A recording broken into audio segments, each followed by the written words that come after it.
ಸರದಿ ಮನಸ್ಸುಗಳಿಗೆ ನನ್ನ ಪ್ರೀತಿ ನಮಸ್ಕಾರ. ಶಾಂತಿ ವಿದ್ ಮಾಹಿತಿ ಚಾನಲ್ಗೆ ಸ್ವಾಗತ. ಇವತ್ತಿನ ವಿಡಿಯೋದಲ್ಲಿ ನಾನು ನಿಮ್ಗೆ ಮಕ್ಕಳ ಹೋಮ್ ವರ್ಕ್ ಅನ್ನ ಎಷ್ಟು ಕ್ರಿಯೇಟಿವಿಟಿ ಆಗಿ ಕೊಡಬಹುದು ಅನ್ನೋದನ್ನ ಗೊತ್ತಾ, ಅದನ್ನ ಹೇಳ್ಕೊಡ್ತೀನಿ.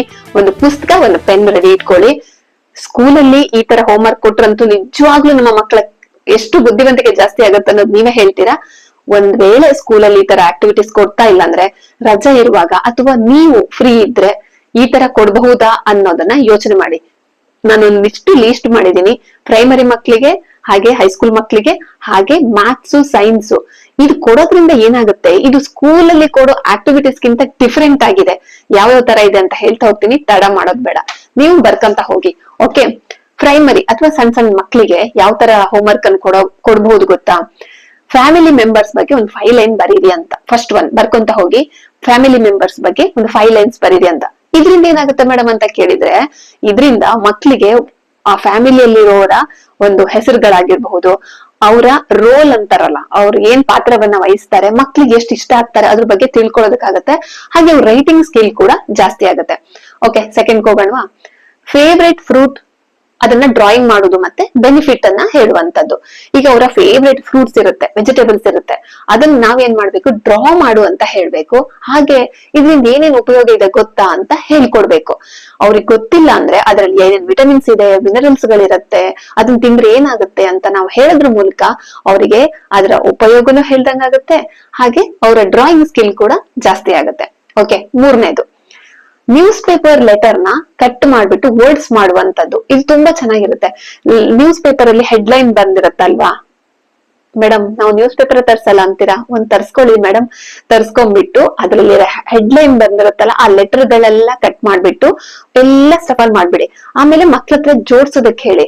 ಆಗ ಅವರು ಅವರ ವೊಕ್ಯಾಬ್ಯುಲರಿ, ಅವರ ವರ್ಡ್ಸ್ ನ ಫಾರ್ಮೇಟ್ ಮಾಡೋದನ್ನ ಕಲಿತಾರೆ. ಇದನ್ ಮಾಡಿ ನೋಡಿ. ನೀವ್ ಹೇಳ್ತಿರಲ್ಲ ಮೇಡಮ್, ಮೊಬೈಲ್ ಬಿಡಿಸೋದ್ ಹೇಗೆ ಅಂತ ಕೇಳ್ತಿರಲ್ಲ. ಇದನ್ ಮಾಡಿದಾಗ ಮಕ್ಳಿಗೆ ಆಕ್ಟಿವಿಟೀಸ್ ಕೂಡ ಇಷ್ಟ ಆಗತ್ತೆ, ಎಂಜಾಯ್ ಕೂಡ ಮಾಡ್ತಾರೆ. ಕೇವಲ ಇದು ಲ್ಯಾಂಗ್ವೇಜ್, ಕನ್ನಡನೂ ಮಾಡ್ಬೋದು, ಇಂಗ್ಲಿಷ್ ಮಾಡ್ಬೋದು, ಹಿಂದಿ ಮಾಡ್ಬೋದು. ನೋಡಿ, ನಿಮ್ಮ ನಾಲೆಜ್ ಮೇಲೆ ಹೋಗುತ್ತೆ.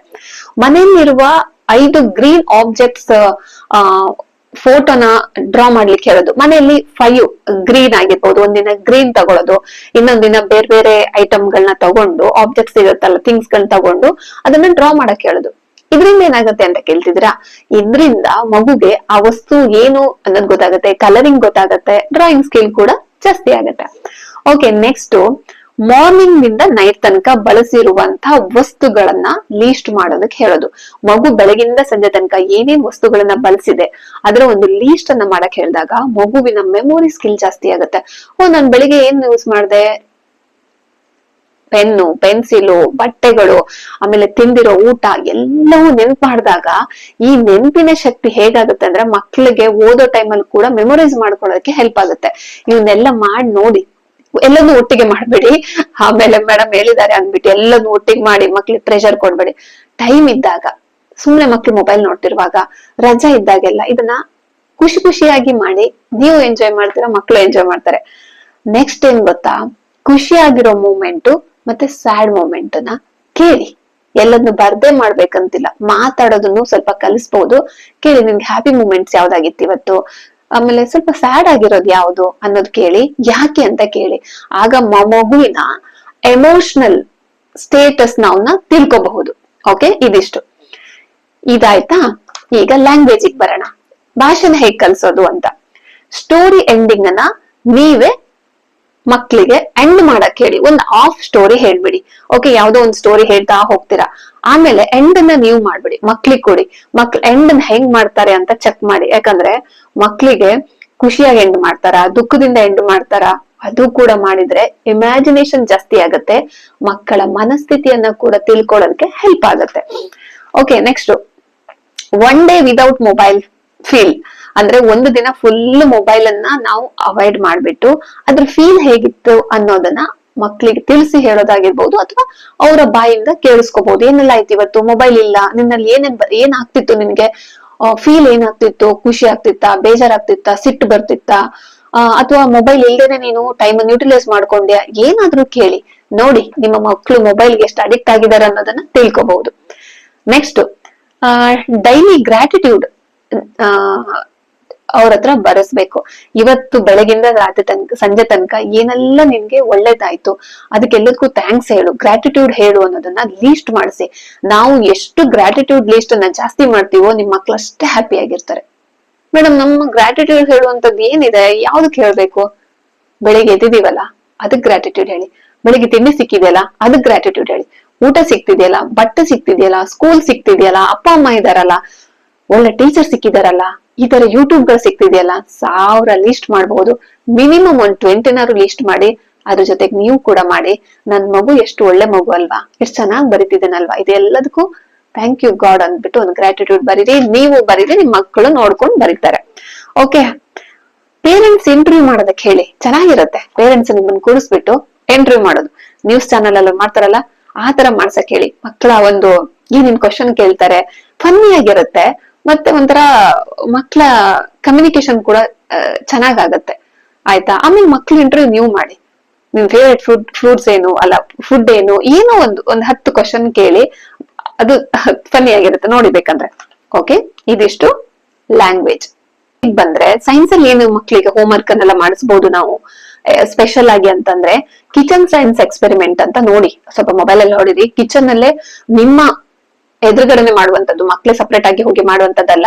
ಕಿಚನ್ ಸೈನ್ಸ್ ಎಕ್ಸ್ಪೆರಿಮೆಂಟ್ ತುಂಬಾ ಚೆನ್ನಾಗಿ ಮಾಡ್ಬೋದು. ನೆಕ್ಸ್ಟ್ ಪ್ಲಾಂಟ್ ಗ್ರೋತ್ ಅಬ್ಸರ್ವ್ ಮಾಡಿ ಚಾರ್ಟ್ ಮಾಡುವಂತದ್ದು. ಒಂದು ಗಿಡನ ಅವ್ರ ಹತ್ರನೇ ನಡೆಸ್ಬಿಟ್ಟು ಅದು ಡೇ ಬೈ ಡೇ ಹೇಗ್ ಗ್ರೋ ಆಗ್ತಿದೆ, ಅದಕ್ಕೆ ಏನೇನೆಲ್ಲ ಹಾಕ್ಬೇಕು ಅದನ್ನೆಲ್ಲ ಮಕ್ಳ ಹತ್ರ ಮಾಡಿಸಿ ಆಮೇಲೆ ಚಾರ್ಟ್ ಮಾಡಕ್ ಹೇಳಿ. ಮಕ್ಳು ಅದನ್ನ ಎಂಜಾಯ್ ಮಾಡ್ತಾರೆ.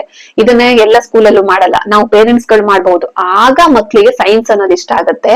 ಅದ್ರ ಪಾರ್ಟ್ಸ್ ಗಳನ್ನ ಹೇಳೋದಾಗಿರ್ಬೋದು, ಅದನ್ನ ಡ್ರಾ ಮಾಡ್ಬಿಟ್ಟು ಬರ್ಸಿದ್ರೆ ಪರ್ಮನೆಂಟ್ ಆಗಿ ತಲೆಯಲ್ಲಿ ನೆನ್ಪುಳಿಯುತ್ತೆ. ಸುಮ್ನೆ ನಾವೇನೋ ಒಂದ್ ಸ್ಕೆಚ್ ಮಾಡ್ಬಿಟ್ಟು ಇದು ರೂಟು, ಇದು ಲೀಫು, ಇದು ಅದು ಇದು ಅಂತ ಹೇಳಿದ್ರೆ ಅಷ್ಟು ಆರ್ಟಿಫಿಷಿಯಲ್ ತರ ಆಗತ್ತೆ. ನೀವೇ ಒಂದು ಹೆಸರು ಕಾಳನ್ನ ಮೊಳಕೆ ಬರ್ಸಿ ಒಂದು ಪಾಟಲ್ ಹಾಕಿ, ಹೆಸರು ಕಾಳು ಅಂತಲ್ಲ ಯಾವ್ದಾದ್ರು ಒಂದು ಸೀಡನ್ನ ಹಾಕ್ಬಿಟ್ಟು ಅದು ಡೇ ಬೈ ಡೇ ಹೇಗ್ ಗ್ರೋತ್ ಆಗತ್ತೆ ಅನ್ನೋದನ್ನ ಕಲ್ಸಿ. ಯಾವ ಮಗುಗೆ ಇಷ್ಟ ಆಗಲ್ಲ ನೋಡಿ, ಅದೇ ತನ್ನ ಗಿಡ ಬೆಳೆಸುತ್ತೆ. ನೆಕ್ಸ್ಟ್ ಬರೀ ಒಂದು ಜೂನ್ 5ನೇ ತಾರೀಕು ಗಿಡ ಬೆಳೆಸಿ ಪರಿಸರ ಉಳಿಸಿ ಅಂದ್ರೆ ಆಗಲ್ಲ, ನಾವು ಮಕ್ಳ ಕೈಲ್ಲ ಮಾಡಿಸ್ಬೇಕು. ಸೊ ನೀವು ಕೇಳ್ಬೋದು, ನೀವು ಮಾಡಿಸಿದ್ರೆ ಮೇಡಮ್? ಖಂಡಿತ.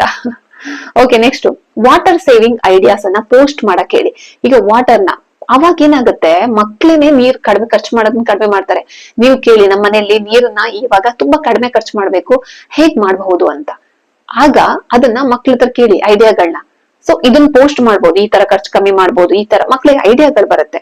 ನೆಕ್ಸ್ಟ್ ಮೂನ್ ಶೇಪ್ ಅನ್ನ ಅಬ್ಸರ್ವ್ ಮಾಡ್ಬಿಟ್ಟು ಡ್ರಾ ಮಾಡುವಂತದ್ದು. ಈಗ ಹುಣ್ಣಿಮೆ ಆದ್ಮೇಲೆ ಕ್ರಮೇಣ ಏನೇನ್ ಬದಲಾವಣೆಗಳಾಗತ್ತೆ ಅದ್ ಹೇಳ್ತಾರಲ್ಲ, ಸಣ್ಣ ಸಣ್ಣದ್ರ ಮೂಲಕ ಮಕ್ಳಿಗೆ ಆಸಕ್ತಿಯನ್ನ ಹೆಚ್ಚಿಸೋ ಜವಾಬ್ದಾರಿಯನ್ನ ನಾವು ಮಾಡಬಹುದು. ನಾವು ಮಾಡಲ್ಲ. ಇದು ಯಾವ್ದು, ಸ್ಕೂಲಿಗೆ ಕಳ್ಸೋದು, ಟ್ಯೂಷನ್ಗೆ ಕಳ್ಸೋದು, ಮನೆಗ್ ಬರೋದು, ಊಟ ಮಾಡಿಸಿ ಮಲಗಿಸಿದ್ರೆ ಖಂಡಿತ ಯಾವ ಸಬ್ಜೆಕ್ಟ್ ಮೇಲೆ ಮಕ್ಳಿಗೆ ಇಂಟ್ರೆಸ್ಟ್ ಬರಲ್ಲ. ಈ ಚಿಕ್ಕ ಚಿಕ್ಕ ಎಕ್ಸ್ಪೆರಿಮೆಂಟ್ ಅನ್ನ ಮಾಡಿ ನೋಡಿ, ಆಯ್ತಾ? ಕರ್ಕೊಂಡೋಗಿ ಮೇಲೆ ಮೂನನ್ನ ಫುಲ್ ಮೂನನ್ ತೋರಿಸಿ, ಹಾಫ್ ಮೂನ್ ಆದಾಗ ತೋರಿಸಿ, ಅದನ್ನ ಶೇಪ್ ಅನ್ ಮನೆಗ್ ಬಂದು ಇಲ್ಲಿ ಡ್ರಾ ಮಾಡುವಂತ ಹೇಳಿ. ಆಮೇಲೆ ಕ್ರಮೇಣ ಮಕ್ಳಿಗೆ ಮೂನ್ ಹೇಗೆ, ಸ್ಟಾರ್ ಹೇಗೆ, ಸನ್ ಹೇಗೆ ಅದನ್ನ ಹೇಳ್ಕೊಂತ ಬಂದ್ರೆ ನೀವು ಟ್ಯೂಷನ್ ಕಳ್ಸೋದು ಬೇಕಾಗಲ್ಲ, ಏನು ಬೇಡ. ನಾವು ಬಿಸಿ ಏನ್ ಮಾಡೋದಕ್ಕಾಗತ್ತಲ್ವಾ ಮೇಡಮ್? ಓಕೆ, ನೆಕ್ಸ್ಟ್ ಮ್ಯಾಥ್ಸ್ ಮಾಡ್ಬೋದು. ಇವಾಗ ಸೈನ್ಸ್ ಆಯ್ತಲ್ವ, ಮ್ಯಾಥ್ಸ್ ಅನ್ನ ಮ್ಯಾಥ್ಸ್ ಅಲ್ಲಿ ಹೇಗ್ ಮಾಡ್ಬೋದು ಅಂದ್ರೆ, ಮನೇಲಿರೋ ಒಂದಿಷ್ಟು ಥಿಂಗ್ಸ್ ಗಳನ್ನೆಲ್ಲ ಕೌಂಟ್ ಮಾಡ್ಬಿಟ್ಟು ಒಂದಕ್ಕೊಂದು ಆಡ್ ಮಾಡ್ತಾ ಹೋಗೋದನ್ನ ಹೇಳ್ಕೊಟ್ರೆ ಚಿಕ್ಕ ಮಕ್ಳಾದ್ರೆ. ದೊಡ್ಡ ಮಕ್ಳಾದ್ರೆ ಈ ಗ್ರಾಸರಿ ಬಿಲ್ ಗಳನ್ನೆಲ್ಲ ತರ್ತೀವಲ್ವಾ, ಆ ಬಿಲ್ ಗಳನ್ನ ಪ್ರತಿ ತಿಂಗಳು ಒಂದ್ ಕಡೆ ನಾವು ಬುಕ್ ಅಲ್ಲಿ ಇಟ್ಬಿಟ್ಟು ಅವ್ರ ಹತ್ರ ಎಷ್ಟು ಖರ್ಚಾಗಿದೆ, ನಮ್ಮ ಅದ್ರೆ ಫೈನಾನ್ಷಿಯಲ್ ಸ್ಟೇಟ್ಮೆಂಟ್ ಅನ್ನ ಮಕ್ಳ ಜೊತೆ ಮಾತಾಡ್ಬೇಕು. ಅವಾಗ ಅವ್ರಿಗೆ ಅರ್ಥ ಆಗುತ್ತೆ. ಅವರು ಕೂಡ ನಾಳೆ ಏನನ್ನ ಉಳಿಸ್ಬೇಕು ಅದನ್ನೆಲ್ಲ ತಿಳ್ಕೊಂತಾರ. ಆಯ್ತಾ? ನೀವು ಕೊಡಿ ಗ್ರಾಸರಿ ಬಿಲ್ ಅನ್ನ, ಅವ್ರಿಗೆನೆ ಕೌಂಟ್ ಮಾಡೋದಕ್ಕೆ ಎಷ್ಟೆಷ್ಟಕ್ಕೆ ಎಷ್ಟು ಅಮೌಂಟ್ ಇದೆ, ನಾವು ಅನ್ನೆಸೆಸರಿ ತಗೊಂಡ್ಬಂದ್ವಾ ಕೆಲವು ಯೂಸ್ ಇಲ್ದಿರೋದನ್ನ, ಅದನ್ನೆಲ್ಲ ಅವರು ನೋಡ್ಕೊಂಡ್ರೆ ಓ ಫೈನಾನ್ಷಿಯಲ್ ಈ ತರ ಇರುತ್ತೆ ಅಂದಾಗ ಮ್ಯಾಥ್ಸ್ ಅವ್ರಿಗೆ ಆಟೋಮೆಟಿಕ್ ಇಷ್ಟ ಆಗುತ್ತೆ. ನಾವ್ ಯಾವ್ದನ್ನು ಇವನ್ ಕೊಡಲ್ಲ. ನಾಳೆಯಿಂದ ನೋಡಿ, ನೀವ್ ಯಾವ್ದೋ ಬಿಲ್ ತಗೊಂಡ್ಬಂದ್ರೆ ಮಕ್ಳ ಹತ್ರ ಕೌಂಟ್ ಮಾಡಕ್ ಹೇಳಿ, ನಾನು ಇಷ್ಟ ಐಟಮ್ ತಗೊಂಡ್ಬಂದಿದ್ದೀನಿ, ಟೋಟಲ್ ಆಗಿ ಎಷ್ಟಾಯ್ತು, ಎಷ್ಟು ಎಲ್ಲದನ್ನು ಹೇಳಿ ಅವ್ರ ಜೊತೆ. Okay, next clock time activities ಅನ್ನ ಕೊಡಬಹುದು. ಇದು ಚಿಕ್ಕ ಮಕ್ಳಿದ್ರೆ ಕ್ಲಾಕ್ ಅನ್ನ ಮೂವ್ಮೆಂಟ್ ಮಾಡ್ಬಿಟ್ಟು, ಅಂದ್ರೆ ಅದನ್ನ ಟೈಮ್ ಚೇಂಜ್ ಮಾಡ್ಬಿಟ್ಟು ಆ ಆಕ್ಟಿವಿಟೀಸ್ ಅನ್ನ ಕೊಡಬಹುದು. ನೆಕ್ಸ್ಟ್ ಇದೆಲ್ಲವೂ ಒಂದು ಐಡಿಯಾ. ಓಕೆನಾ? ಇದು ಮ್ಯಾಥ್ಸ್ ಸೈನ್ಸ್ ಆಯ್ತು. ಇನ್ನು ಕ್ರಿಯೇಟಿವ್ ಐಡಿಯಾವನ್ನ ಯಾವ ತರ ಕೊಡಬಹುದು ಅಂದ್ರೆ, ವಿಡಿಯೋವನ್ನ ಒಂದು ತೋರ್ಸೋದು. ಯಾವ್ದೋ ವಿಡಿಯೋವನ್ನ ಮಕ್ಳಿಗೆ ಫನ್ ವಿಡಿಯೋ ಆಗಿರ್ಬೋದು, ಯಾವ್ದೋ ತೋರಿಸ್ಬಿಟ್ಟು ಅವ್ರ ಹತ್ರ ಎಕ್ಸ್ಪ್ಲೈನ್ ಮಾಡಕ್ ಹೇಳೋದು. ಆಮೇಲೆ ಈಗ ವಿಡಿಯೋ ನೋಡ್ತೀಯಲ್ವಾ, ನೀನ್ ನನಗ್ ಅದನ್ನ ಗೈಡ್ ಮಾಡು, ನೀನ್ ನನಗ್ ಅರ್ಥ ಮಾಡಿಸು, ನೀನ್ ಅದನ್ನ ಎಕ್ಸ್ಪ್ಲೈನ್ ಮಾಡು ಅಂತ ಹೇಳೋದು ಚಿಕ್ಕ ಚಿಕ್ಕದ. ಆಗ ನೋಡಿ ಮಕ್ಕಳು ಎಷ್ಟು ಚೆನ್ನಾಗಿ ಎಕ್ಸ್ಪ್ಲೈನ್ ಮಾಡೋದ್ ಕಲಿತಾರೆ. ಆಗ ಅವ್ರಿಗೆ ಸ್ಟೇಜ್ ಫಿಯರ್ ಹೋಗುತ್ತೆ. ಅವರ ಒಂದು ಮಾತನಾಡುವ ಸ್ಕಿಲ್ ಡೆವಲಪ್ ಆಗುತ್ತೆ. ವರ್ಡ್ ಗಳನ್ನ ಜೋಡಿಸ್ತಾ ಹೋದಾಗ ಅವ್ರಿಗೆ ಆ ಒಂದು ಫಾರ್ಮೆಟ್ ಅರ್ಥ ಆಗುತ್ತೆ. ಇವೆಲ್ಲ ಮಾಡ್ಬೇಕು ನಾವು. ವಿಡಿಯೋ ಮೊಬೈಲ್ ಕೊಟ್ಬಿಟ್ಟು ಕೂರ್ಸೋದಲ್ಲ, ವಿಡಿಯೋವನ್ನು ನೋಡ್ಬಿಟ್ಟು ನೀನ್ ನಂಗೆ ಎಕ್ಸ್ಪ್ಲೈನ್ ಮಾಡು, ನಂಗೆ ಯಾಕೋ ಅರ್ಥ ಆಗಿಲ್ಲ ಅಂತ ಹೇಳಿ ನೋಡಿ ಚೆನ್ನಾಗಿ ಎಕ್ಸ್ಪ್ಲೈನ್ ಮಾಡ್ತಾರೆ. ಅವ್ರು ಮಾತನಾಡುವ ಸ್ಕಿಲ್ ಅನ್ನ ಹೀಗ್ ಬೆಳೆಸಬಹುದು. ನೆಕ್ಸ್ಟ್ ರೋಲ್ ಪ್ಲೇ ಮಾಡುವಂತದ್ದು, ಯಾವ್ದಾದ್ರು ಒಂದು ಮಹಾಭಾರತದ್ದು, ರಾಮಾಯಣದ್ದು ಅಥವಾ ಯಾವ್ದಾದ್ರು ಅವ್ರ ಇಷ್ಟದ್ದು ಒಂದು ರೋಲ್ ಕೊಟ್ಬಿಟ್ಟು ಇದನ್ನ ನೀನು ಮಾಡು, ಆಕ್ಟಿಂಗ್ ಮಾಡು ಅಂತ ಹೇಳ್ಬಹುದು. ನೆಕ್ಸ್ಟ್ ಫ್ಲಾಶ್ ಕಾರ್ಡ್ ಅನ್ನ ಕೊಟ್ಟು ಮಾಡಿಸುವಂತದ್ದು ಇರಬಹುದು. ನೆಕ್ಸ್ಟ್ ಸ್ಕ್ರಾಪ್ ಬುಕ್ ಆಕ್ಟಿವಿಟೀಸ್ ಅಂತ ಬರುತ್ತೆ, ಇದನ್ನೆಲ್ಲ ಸ್ಕೂಲಲ್ಲಿ ಮಾಡಿಸ್ತಾರೆ. ಇನ್ನ ಏನ್ ಮಾಡಿಸ್ಬಹುದು ಅಂತ ಇದೆ ನೋಡಿ, ಇಂಟ್ರೆಸ್ಟಿಂಗ್ ಆಗಿರೋ ಆಕ್ಟಿವಿಟೀಸ್ ಈಗ ಬರುತ್ತೆ. ಓಕೆ, ಒನ್ ಬೈ ಒನ್ ಹೇಳ್ತಾ ಹೋಗ್ತೀನಿ, ನೋಡ್ತಾ ಹೋಗಿ. ಪೇರೆಂಟ್ಸ್ ಗೆ ಹೆಲ್ಪ್ ಮಾಡಿದವರು ಅಂತ ಅನುಭವವನ್ನ ಬರ್ಸೋದು, ಇದು ದೊಡ್ಡ ಮಕ್ಳಿಗೆ. ಆಯ್ತಾ, ಪೇರೆಂಟ್ಸ್ ಗೆ ಅವರು ಹೆಲ್ಪ್ ಮಾಡಿರ್ತಾರೆ ಅನ್ಕೊಳ್ಳಿ, ಹೆಲ್ಪ್ ಮಾಡಿಸ್ಕೊಳ್ಳಿ, ಅದನ್ನ ಬರೆಯೋದಕ್ಕೆ ಹೇಳಿ. ಇವತ್ ನಾನು ಈ ತರ ಹೆಲ್ಪ್ ಮಾಡಿದೆ, ನಾಳೆ ಇನ್ನೇನಾದ್ರು ಮಾಡ್ತೀನಿ ಅಂದಾಗ ಬರೆಯೋ ಸ್ಕಿಲ್ ಅನ್ನ ಡೆವಲಪ್ ಮಾಡ್ದಂಗ ಆಗುತ್ತೆ. ನೆಕ್ಸ್ಟ್ ಗ್ರ್ಯಾಂಡ್ ಪೇರೆಂಟ್ಸ್ ಗೆ 10 minutes ಅವ್ರ ಜೊತೆ ಮಾತಾಡುವಂತದ್ದು. ಒಂದು ಗ್ರ್ಯಾಂಡ್ ಪೇರೆಂಟ್ಸ್ ಇದ್ರೆ 10 ನಿಮಿಷಗಳ ಕಾಲ ಅವ್ರ ಜೊತೆಗೆ ಮಾತಾಡೋದು, ಅವರ ಲೈಫ್ ಲೆಸನ್ ಅನ್ನ ಬರೆಯುವಂತದ್ದು. ಮಾತಾಡಿದ್ಮೇಲೆ ಅವ್ರು ಹೇಳ್ತಾ ಹೋಗ್ತಾರೆ, ನಮ್ ಕಾಲದಲ್ಲಿ ಹೀಗಿತ್ತು, ನಾವ್ ಹೀಗಿದ್ವಿ ಅಂತ ಹೇಳ್ತಾರಲ್ವಾ. ಸೊ ಅದನ್ನೆಲ್ಲ ಇವ್ರು ಕೌಂಟ್ ಬರಿತಾ ಹೋಗ್ಬೇಕು. ಓಕೆನಾ, ಅದು ಒಂದು ಕೊಡಬಹುದು. ಇದ್ರಿಂದ ಮಕ್ಕಳ ಅವರ ಒಂದು ಬಾಂಡಿಂಗು ಚೆನ್ನಾಗಿರತ್ತೆ. ಮತ್ತೆ ಮಕ್ಳು ಕಂಪೇರ್ ಮಾಡ್ತಾರೆ, ಓ ಈ ತರ ಹೀಗಿದೆ, ಅವಾಗ ಹಾಗಿತ್ತು ಅನ್ನೋದನ್ನ ಅವ್ರಿಗೆ ಒಂಥರ ಚೆನ್ನಾಗಿರುತ್ತೆ, ಅದು ಒಂಥರ.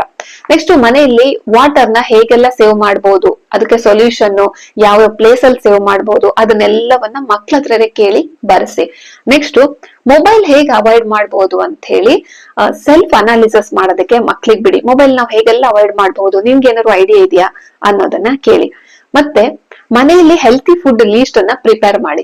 ಮನೆಯಲ್ಲಿ ನೆಕ್ಸ್ಟ್ ಒಂದು ವಾರ ಪೂರ್ತಿ ನಾವು ಹೆಲ್ದಿ ಫುಡ್ ಅನ್ನ ಮಾಡೋಣ ಅಂದ್ಬಿಟ್ಟು ಮಕ್ಕಳನ್ನ ಸೇರಿಸ್ಕೊಂಡು ಬರೀರಿ. ಓಕೆ, ಅದೊಂದು. 7 days ಗಿಡಕ್ಕೆ ಕೇರ್ ಮಾಡುವಂತ ಅಬ್ಸರ್ವೇಷನ್, ಅಂದ್ರೆ 7 days ಮಕ್ಳ ಹತ್ರನೇ ನೀರ್ ಹಾಕ್ಸಕ್ ಹೇಳಿ ಗಿಡಕ್ಕೆ. ಅವ್ರು ಗಿಡ ತಲೆಗ್ ಹಾಕ್ತಾರ, ಬುಡಕ್ ಹಾಕ್ತಾರ ನೋಡಿ. ಹೆಚ್ಚಿನ ಮಕ್ಳಿಗೆ ಗಿಡಕ್ ತಲೆಗ್ ಹಾಕ್ಬೇಕಾ ಬುಡಕ್ ನೀರ್ ಹಾಕ್ಬೇಕಾ ಅನ್ನೋದೇ ಗೊತ್ತಿಲ್ಲ. ನಿಜವಾಗ್ಲೂ ಚಿಕ್ಕ ಮಕ್ಳಿಗೆ ಕೇಳಿ, ಅವ್ರು ಹೋಗಿ ತಲೆಗ್ ನೀರ್ ಹಾಕ್ತಾರೆ. ಆಗ ಹೇಳಿ ಯಾವ್ದಕ್ ನೀರ್ ಹಾಕ್ಬೇಕು, ಬುಡಕ್ ನೀರ್ ಬೇರ್ಗ್ ಹಾಕ್ಬೇಕಾ ತಲೆಗ್ ಹಾಕ್ಬೇಕಾ ಅನ್ನೋದನ್ನ ಹೇಳಿ, ಯಾಕೆ ಅಂತ ಹೇಳಿ. ಓಕೆ, 7 days ಅವ್ರಿಗೆ ಅಬ್ಸರ್ವ್ ಮಾಡಕ್ ಹೇಳಿ. ಗಿಡದಲ್ಲಿ ಏನ್ ಆಗತ್ತೆ, ಹೂವ ಬಿಡತ್ತಾ, ಚೇಂಜಸ್ ನೋಡಕ್ ಹೇಳಿ, ಅಬ್ಸರ್ವ್ ಮಾಡಕ್ ಹೇಳಿ. ಇವೆಲ್ಲವೂ ಚೆನ್ನಾಗಿರುತ್ತೆ. ನೇಚರ್ ಜೊತೆ ಮಕ್ಕಳನ್ನ ಯಾವಾಗ ನಾವು ಕನೆಕ್ಟ್ ಮಾಡ್ತೀವಿ ನೋಡಿ, ಆಗ ನಾವು ಗೆದ್ದ ಹಾಗೆ. ಓಕೆ, ನೆಕ್ಸ್ಟ್ ಪವರ್ ಸೇವ್ ಮಾಡುವ ಐಡಿಯಾವನ್ನ ಅವ್ರನ್ನ ಕೇಳಿ ಹೇಳ್ಕೊಡಿ. ಈಗ ಕರೆಂಟ್ ಉರಿಸ್ತಾ ಇರ್ತೀವಿ ನಾವು, ಅದನ್ನ ಹೇಗೆಲ್ಲ ಸೇವ್ ಮಾಡ್ಬೋದು ಅನ್ನೋದನ್ನ ಲೀಸ್ಟ್ ಮಾಡಕ್ ಹೇಳಿ. ನೆಕ್ಸ್ಟ್ ಫ್ಯಾಮಿಲಿ ಮೆಂಬರ್ಸ್ ಜೊತೆ ಅಪ್ರಿಶಿಯೇಷನ್ ನೋಟ್ ಬರೆಯೋದಕ್ಕೆ ಹೇಳಿ. ಫ್ಯಾಮಿಲಿ ಮೆಂಬರ್ಸ್ ಇರ್ತೀವಲ್ಲ, ಅವ್ರ ಬಗ್ಗೆ ನಿನಗೆ ಖುಷಿ ಆಗುವಂತದ್ದು ಏನು ಅನ್ನೋದನ್ನ ಅಪ್ರಿಶಿಯೇಷನ್ ಲೆಟರ್ ಬರೆಯಕ್ ಹೇಳಿ. ಈ ಅಪ್ಪನಿಂದ ನಂಗೆ ಖುಷಿ ಆಯ್ತು, ಅಮ್ಮನಿಂದ ಅಪ್ರಿಶಿಯೇಷನ್ ಲೆಟರ್ ಕೊಡಕ್ ಹೇಳಿ. ಓಕೆ, ನೆಕ್ಸ್ಟ್ ನ್ಯೂಸ್ ನೋಡ್ಬಿಟ್ಟು ಗುಡ್ ಇನ್ಫಾರ್ಮೇಶನ್ ನ ಶೇರ್ ಮಾಡಕ್ ಹೇಳಿ. ನ್ಯೂಸ್ ಹಾಕೊಡಿ, ನ್ಯೂಸ್ ನೋಡ್ಬೇಕು, ಅದ್ರಲ್ಲಿ ನಿನಗೆ ಯಾವ್ದು ಇಷ್ಟ ಆಯ್ತು, ಒಳ್ಳೊಳ್ಳೆ ಮಾಹಿತಿಗಳನ್ನ ನೀನ್ ಲೀಸ್ಟ್ ಮಾಡ್ಬೇಕು, ನನ್ಗೆ ಹೇಳ್ಬೇಕು ಅನ್ನೋದನ್ನ ಹೇಳಿ. ಓಕೆ, ನೆಕ್ಸ್ಟ್ ಪ್ಲಾಸ್ಟಿಕ್ ಯೂಸ್ ಅನ್ನ ಕಡಿಮೆ ಹೇಗ್ ಮಾಡಬಹುದು ಅನ್ನೋ ಐಡಿಯಾವನ್ನ ಕೇಳಿ. ಪ್ಲಾಸ್ಟಿಕ್ ಯೂಸ್ ಮಾಡ್ತಿರ್ತೀವಲ್ಲ, ಇದ್ರ ಬದ್ಲಿಗೆ ನಾವು ಬೇರೆ ಏನ್ ಯೂಸ್ ಮಾಡ್ಬೋದು. ಇದೆಲ್ಲ ಕೊಟ್ಟಾಗ ಏನಾಗುತ್ತೆ ಗೊತ್ತಾ, ನಮ್ಮ ಮಕ್ಕಳ ಥಿಂಕ್ ಮಾಡುವಂತದ್ದು, ಯೋಚನೆ ಮಾಡುವಂತ ಕೆಪಾಸಿಟಿ ಜಾಸ್ತಿ ಆಗುತ್ತೆ. ನೀವು ಎಲ್ಲವನ್ನು ಒಂದು ದಿನ ಮಾಡಬೇಡಿ, ಇದನ್ನ ಬರ್ಕೊಂಡು 1 ವರ್ಷಗಟ್ಲೆ ಮಾಡಿ. ದಿನಕ್ಕೊಂದು, ವಾರ ಮಾಡಬಹುದು. ಒನ್ ಡೇ ಚಾಲೆಂಜ್ ಅನ್ನ ಕೊಡಿ, ಎಕ್ಸ್ಪೀರಿಯನ್ಸ್ ಅನ್ನ ಮಕ್ಳದ ಬರ್ಸಿ. ಈಗ ಎಕ್ಸಾಂಪಲ್, ನೀವು ರೋಡಲ್ಲಿ ಹೋಗ್ತಿರ್ತೀರ, ಯಾರೋ ಪಾಪ ವಯಸ್ಸಾದವರು ಅಥವಾ ಚಿಕ್ಕ ಮಕ್ಳು ರೋಡ್ ಕೆಲಸ ಮಾಡ್ತಿರ್ತಾರೆ. ಆ ಮಕ್ಳಿಗೆ ನಮ್ಮ ಮಕ್ಕಳ ಮೂಲಕ ಅವ್ರಿಗೆ ಊಟವನ್ನ ಕೊಡ್ಸೋದಾಗಿರ್ಬಹುದು, ಅಥವಾ ಪೆನ್ನು ಪೆನ್ಸಿಲು, ಗೌರ್ಮೆಂಟ್ ಮಕ್ಳು ಇರ್ತಾರೆ, ಓದ್ತಿರ್ತಾರೆ, ಕಷ್ಟ ಇರುತ್ತೆ. ಆ ಮಕ್ಳಿಗೆ ಒಂದ್ ಸ್ವಲ್ಪ ಹೆಲ್ಪ್ ಮಾಡುವಂತದ್ದನ್ನ ನಮ್ಮ ನಾವು ಕಲಿಸಿದಾಗ ಮಕ್ಳಿಗೆ ಕೈಂಡ್ನೆಸ್ ಬರುತ್ತೆ. ನಾಳೆ ಆ ಖುಷಿನ ಅವ್ರು ನೋಡಿ ಮುಖದಲ್ಲಿ, ಅದನ್ನ ಎಕ್ಸ್ಪೀರಿಯನ್ಸ್ ಅನ್ನ ಮಾಡಕ್ ಬಿಡಿ. ಇದು ಒಂದ್ ಕೂಡ ಒಂದು ಕ್ರಿಯೇಟಿವಿಟಿ ಆಗುತ್ತೆ ಅನ್ಕೊಂತೀನಿ ನಾನು. Next parents childhood school life ಬಗ್ಗೆ ಹೇಳಿ, ಕಂಪೇರ್ ಮಾಡೋದಕ್ಕೆ ಹೇಳಿ. ನಮ್ಮ ಸ್ಕೂಲ್ ಟೈಮ್ ಹೇಗಿತ್ತು, ನಮ್ಮ ಪೇರೆಂಟ್ಸ್ ಹೇಗಿತ್ತು, ಅದನ್ನೆಲ್ಲ ಈಗ ಹೇಗಿದೆ, ಅದನ್ನೆಲ್ಲ ನಿಮ್ಮ ಮಕ್ಕಳ ಜೊತೆ ಮಕ್ಕಳ ಹತ್ರ ಕಂಪೇರ್ ಮಾಡೋಕ್ ಹೇಳಿ. ಏನೆಲ್ಲ ಬದಲಾವಣೆ ಆಗಿದೆ ಅದನ್ನ ಹೇಳೋದಾಗಿರ್ಬೋದು ಅಥವಾ ಬರೆಯೋದಾಗಿರ್ಬೋದು, ಇದನ್ನ ಮಾಡಿಸಬಹುದು. ನೆಕ್ಸ್ಟ್ ಒಂದು ಮೀಲ್ ನ್ಯೂಟ್ರಿಷನ್, ಇವತ್ತು ಊಟದಲ್ಲಿ ನಾನ್ ಮಾಡಿರುವಂತ ಅಡುಗೆಯಲ್ಲಿ ಏನೇನ್ ನ್ಯೂಟ್ರಿಷನ್ ಫುಡ್ ಮಾಡಿದೀನಿ, ಅದ್ರಲ್ಲಿ ಏನೇನ್ ನಮ್ಗೆ ನಮ್ಮ ಬಾಡಿ ಹೋಯ್ತು, ಇದರಿಂದ ಏನ್ ಆಗುತ್ತೆ, ಇದನ್ನೆಲ್ಲವನ್ನ ಕೌಂಟ್ ಮಾಡಕ್ ಹೇಳಿ ಅಥವಾ ಮಾತಾಡಕ್ ಒಂದ್ ಕಡೆ ಬರೆಯೋದಕ್ಕೆ ಹೇಳಿ. ನೆಕ್ಸ್ಟ್ ಒಂದನ್ನಂತೂ ನೆನ್ಪಿಡ್ಬೇಕು, ಡೈಲಿ ಗ್ರಾಟಿಟ್ಯೂಡ್ ಹೇಳೋದನ್ನ ಒಂದ್ 20 ಗ್ರಾಟಿಟ್ಯೂಡ್ ಇಲ್ಲ 10 ಗ್ರಾಟಿಟ್ಯೂಡ್ ಹೇಳೋದನ್ನ ಮಕ್ಳ ಹತ್ರ ಬರ್ಸಿ. ಓಕೆ, ಈ ತರ ಮಾಡಿದಾಗ ತುಂಬಾ ಮಕ್ಳಲ್ಲಿ ಓದಿನ ಬಗ್ಗೆ ಆಸಕ್ತಿ ಜಾಸ್ತಿ ಆಗತ್ತೆ, ಗ್ರಾಟಿಟ್ಯೂಡ್ ಜಾಸ್ತಿ ಆಗ್ತಾ ಆಗ್ತಾ ಅವರಲ್ಲಿ ಬದಲಾವಣೆಗಳಾಗತ್ತೆ, ಪಾಸಿಟಿವ್ ಜಾಸ್ತಿ ಆಗುತ್ತೆ, ನೆಗೆಟಿವ್ ಎಲ್ಲವೂ ಆಚೆ ಹೋಗುತ್ತೆ. ಸೊ ಇದನ್ನ ಹೇಳಿರೋದ್ನೆಲ್ಲ ಒಂದ್ ಕಡೆ ಲೀಸ್ಟ್ ಮಾಡ್ಕೊಳ್ಳಿ. ಒಂದೇ ದಿನ ಮಾಡೋದಕ್ ಹೋಗ್ಬೇಡಿ, ಡೇ ಬೈ ಡೇ ಮಾಡಿಸ್ತಾ ಬನ್ನಿ. ನಿಮ್ಮ ಮಕ್ಕಳಲ್ಲಿ ಖಂಡಿತ ಬದಲಾವಣೆ ಆಗುತ್ತೆ. ಸ್ಕೂಲಲ್ಲಿ ಕೊಡೋ ಮ್ಯಾಥ್ಸ್, ಆಲ್ಜಿಬ್ರಾ ಬರೀ ಹೋಮ್ ವರ್ಕ್ ಮಾಡ್ಕೊಂಡ್ರೆ ಏನು ಸಾಕಾಗೋದಿಲ್ಲ. ನಾವೇನಾದ್ರು ಹೊಸದಾಗಿ ಮಾಡ್ಲೇಬೇಕು. ಅದಕ್ಕೋಸ್ಕರ ನಾನು ಈ ಐಡಿಯಾವನ್ನ ತಂದಿದ್ದೀನಿ. ನಾನು ಕೂಡ ಸಿಕ್ಕದಾಗೆಲ್ಲ ಮಕ್ಳಿಗೆ ಈ ತರದ ಒಂದಿಷ್ಟು ಆಕ್ಟಿವಿಟೀಸ್ ಅನ್ನು ಮಾಡಿಸ್ತಾ ಇರ್ತೀನಿ, ತುಂಬಾ ಖುಷಿ ಪಡ್ತಾರೆ. ಸೊ ನೀವು ಈ ಚಾಲೆಂಜ್ ಅನ್ನ ತಗೊಂಡು ಮಾಡಿ. ಹಾಗೆ ನಿಮ್ಗೆ ಯಾವ್ದು ಇಷ್ಟ ಆಯ್ತು ಇದ್ರಲ್ಲಿ ಅನ್ನೋದನ್ನ ಕಮೆಂಟ್ ಮಾಡೋದ್ ಮರಿಬೇಡಿ. ಓಕೆನಾ? ಬರೀ ಮಾರ್ಕ್ ಪರ್ಪಸ್ ಮಾತ್ರ ಕೆಲ್ಸಗಳನ್ನ ಮಾಡ್ಬೇಡಿ. ಮಕ್ಳ ಖುಷಿಗೋಸ್ಕರನು ಒಂದಿಷ್ಟು ಕೆಲ್ಸಗಳನ್ನ ಮಾಡೋಣ. ಮಕ್ಳು ಖುಷಿಯಾಗಿರ್ಲಿ. ಮಕ್ಳು ಖುಷಿಯಾಗಿದ್ರೆ ನಾವು ಕೂಡ ಖುಷಿಯಾಗಿರ್ತೀವಲ್ವಾ? ಓಕೆ, ಈ ಇನ್ಫಾರ್ಮೇಶನ್ ನಿಮ್ಗೆ ಇಷ್ಟ ಆಗಿದ್ರೆ ಖಂಡಿತ ಏನ್ ಮಾಡ್ಬೇಕು? ಏನು ಮಾಡೋದ್ ಬೇಡ, ವಿಡಿಯೋವನ್ನ ಕೊನೆ ತನಕ ನೋಡಿದಕ್ಕೆ ನಾನೇ ನಿಮ್ಗೆ ಧನ್ಯವಾದವನ್ನ ಹೇಳ್ತೀನಿ. Thank you so much.